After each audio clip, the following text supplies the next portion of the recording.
Eux ils baissent des miss dans le clito fait la taille d'un pénis.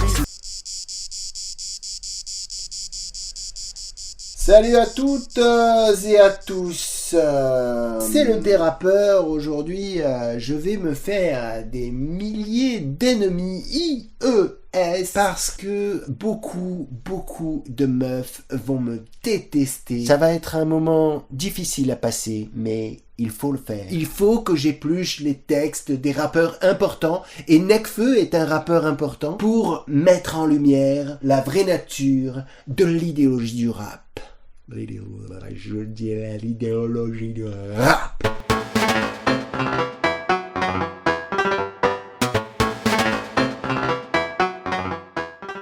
On parle souvent de féminisme sur cette chaîne et pour cause, les rappeurs sont parmi les penseurs les plus anti-féministes de notre époque. Il n'est jamais trop tard pour commencer à dénoncer ce fléau. Dans la grande famille des rappeurs misogynes, vous avez le sexiste de base, le sadique cruel avec les femmes, le client de la prostitution tout fier d'aller acheter le droit de violer, le macro, le mec qui trouve ça normal de frapper sa gadji, l'incel qui se venge ou l'influenceur spécialiste en culture du viol. Souvent, le rappeur type se fait l'expression de tous ces personnages en même temps. Au milieu de tout ça, un petit oiseau rare d'origine écosso-grecque, Ken Samaras alias Nekfeu, s'est fait connaître par un projet de revival boom bap appelé 1995. Comme son nom l'indique, ce groupe qu'on a vu émerger vers 2012 faisait du rap à l'ancienne, comme au mi-temps des années 90. Au mi-temps des années 90.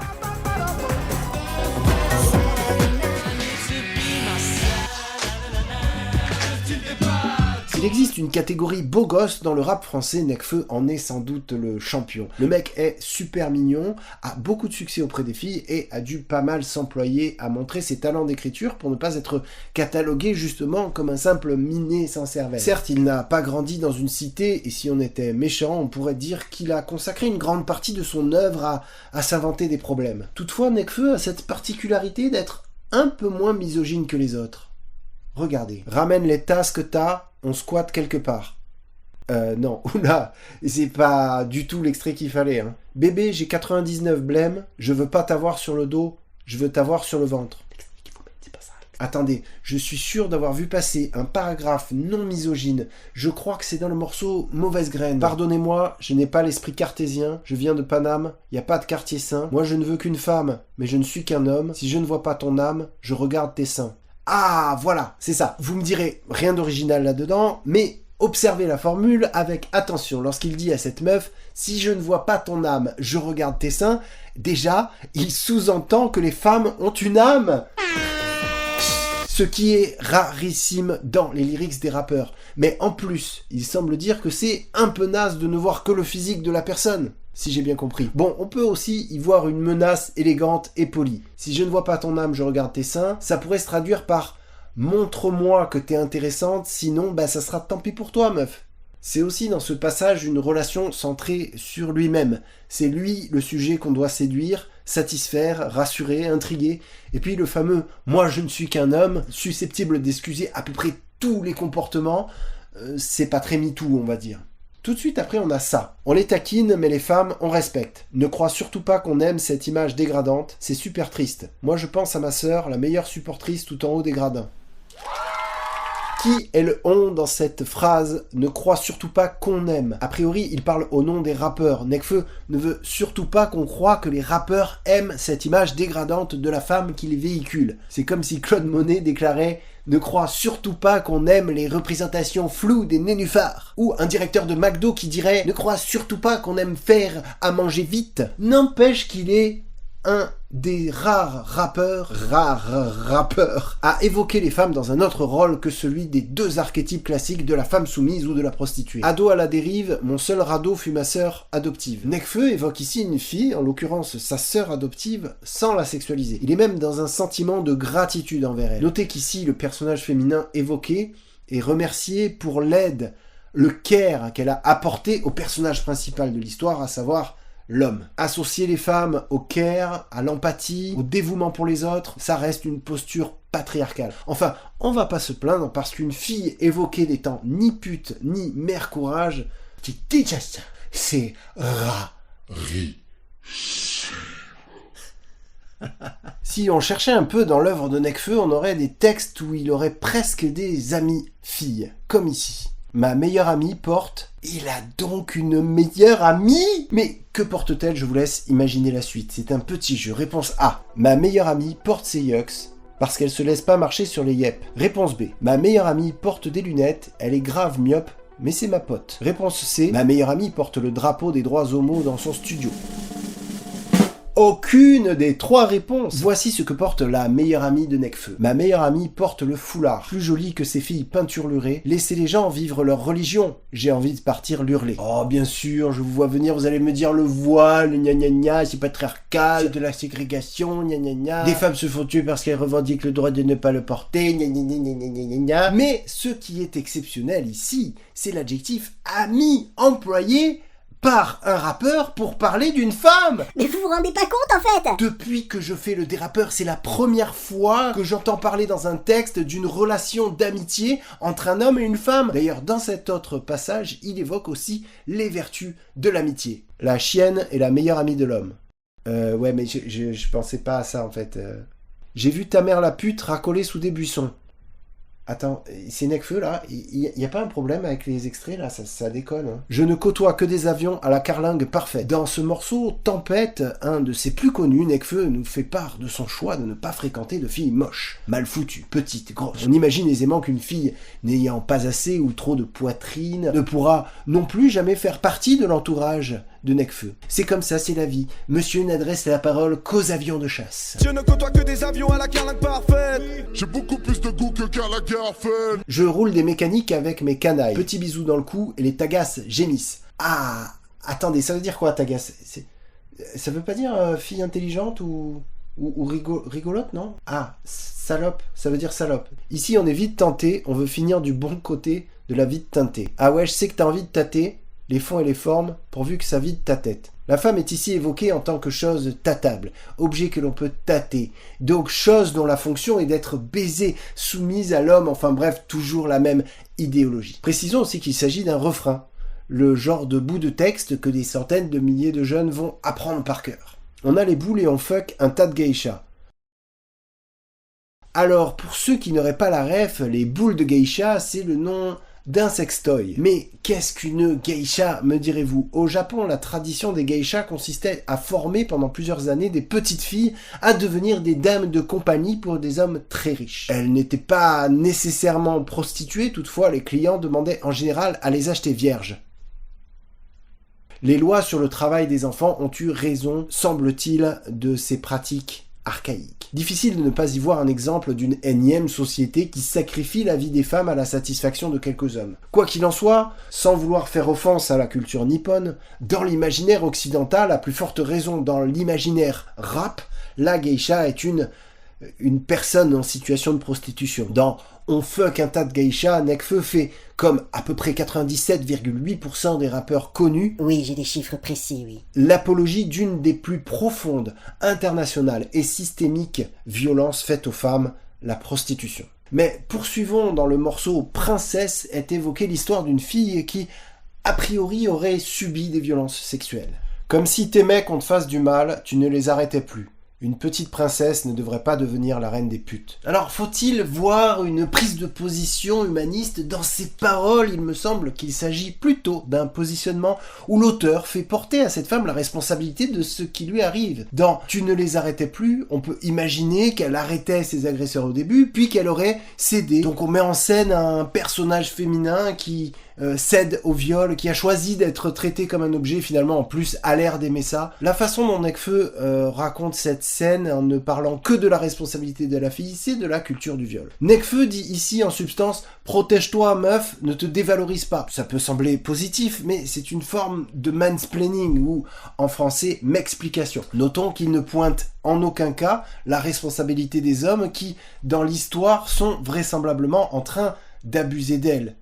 À plusieurs. Et ça, il n'y a pas de problème, ça ne dérange pas Nekfeu. J'ai vu cette fille, on était seuls dans le bus, elle avait les yeux rouges, elle avait pas seulement bu, elle avait de la cam dans un sac Balenciaga, elle s'est fait canner, c'est ça de balancer un gars. Waouh, c'est chaud. Alors, Balenciaga, balancer un gars, Je sais pas si cette entreprise appartenant au groupe Kering, numéro 2 mondial de l'industrie du luxe, a souhaité faire un partenariat commercial avec l'influenceur Nekfeu, mais c'est le genre de jeu de mots tout pourri que j'ai vu des dizaines et des dizaines de fois en atelier d'écriture. Je passe les rapports sur mon Raptor, c'est la Hesse, mais je veux des liasses. Bref, excusez-moi, mais c'est un peu nul. En plus, c'est ça de balancer un gars, c'est typiquement rap comme état d'esprit, c'est de l'anti-poucavisme de base, et c'est aussi une manière de dire à toutes les filles ce qu'il risque de leur arriver si elles dénoncent les agissements des hommes. Ce qui est intéressant et rare, c'est que Nekfeu semble avoir de l'empathie pour cette fille toxicomane. C'est un peu sa singularité à Ken Samaras. Même s'il ne s'attaque jamais aux hommes, et même si, au fond, le message « tu dois être soumise » est similaire à celui des autres rappeurs, Nekfeu considère souvent les filles comme des êtres humains. Je compte le cash dans le SUV, je fais la zakat quand il me reste du blé. Comme tout rappeur blanc qui se respecte, Nekfeu veut montrer qu'il est musulman, ou du moins qu'il connaît ou adhère au principe de l'islam, la zakat étant l'aumône faite aux nécessiteux et constituant un des 5 piliers de l'islam. Ça ne fait pas de Nekfeu quelqu'un qui réclame plus d'islam dans la société, mais l'autre rappeur Sneezy qui s'exprime dans ce même morceau en featuring a cette formule relativement significative. Les journalistes salissent l'islam, ça mérite une balle dans le cervelet, le canon au fond de la bouche. Apparemment, ça n'a pas gêné Nekfeu que son ancien collègue d'un 995 dise ça. Il semble même plutôt d'accord dans cet autre morceau avec les dispositions à prendre envers les personnes qui oseraient critiquer cette religion. Ces terroristes veulent faire taire l'islam. Quel est le vrai danger ? Le terrorisme ou le taylorisme ? Donc le taylorisme, le travail à la chaîne, l'industrialisation, les horaires de fou, la mécanisation, tout ça, Nekfeu est contre. Il trouve ça dangereux. Ok. Pas de problème, moi aussi je suis contre le taylorisme. Mais de comparer au terrorisme pour dire que le terrorisme est un moindre mal, c'est un peu absurde. Comparer une méthode d'organisation du travail avec la commission d'attentats à des fins idéologiques, ça n'a pas vraiment de sens.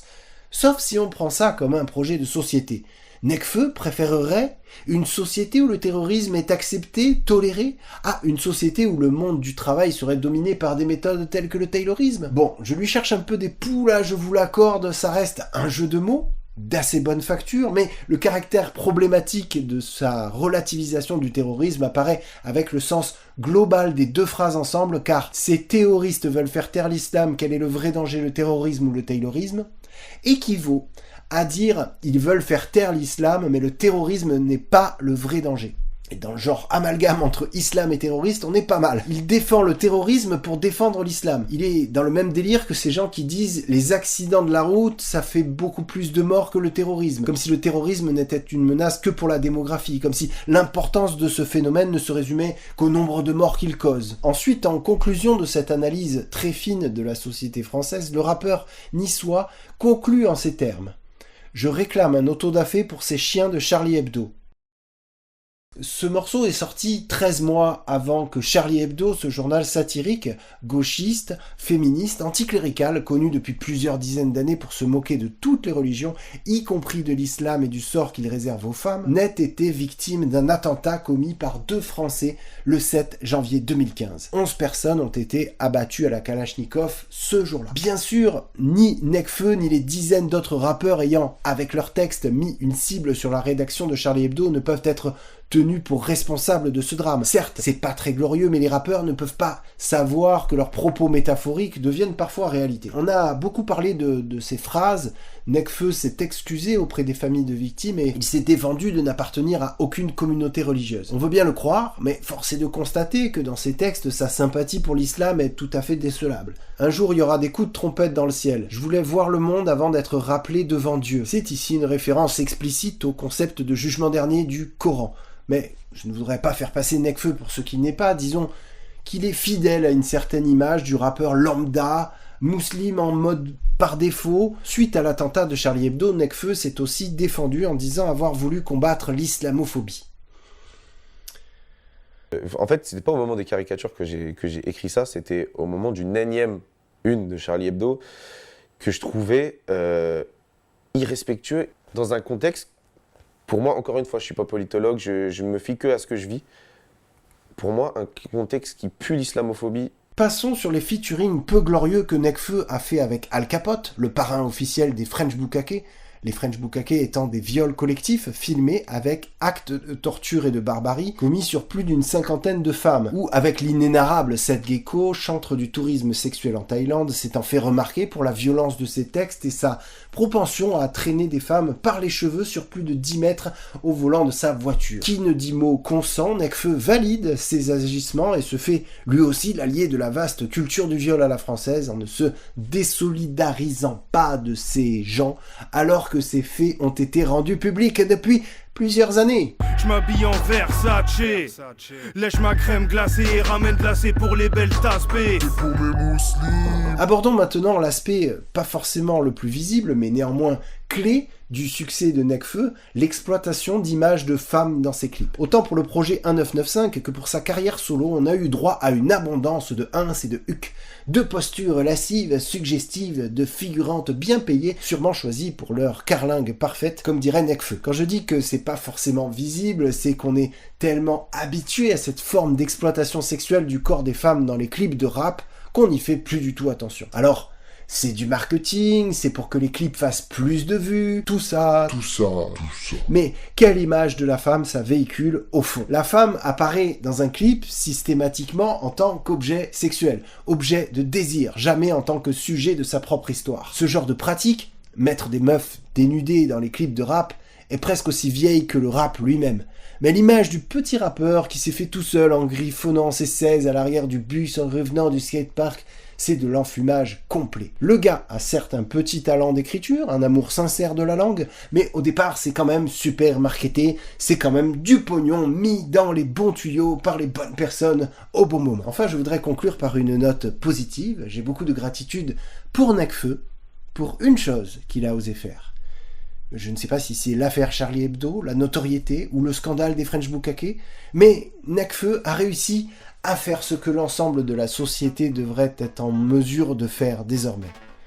Arrêtez le rap.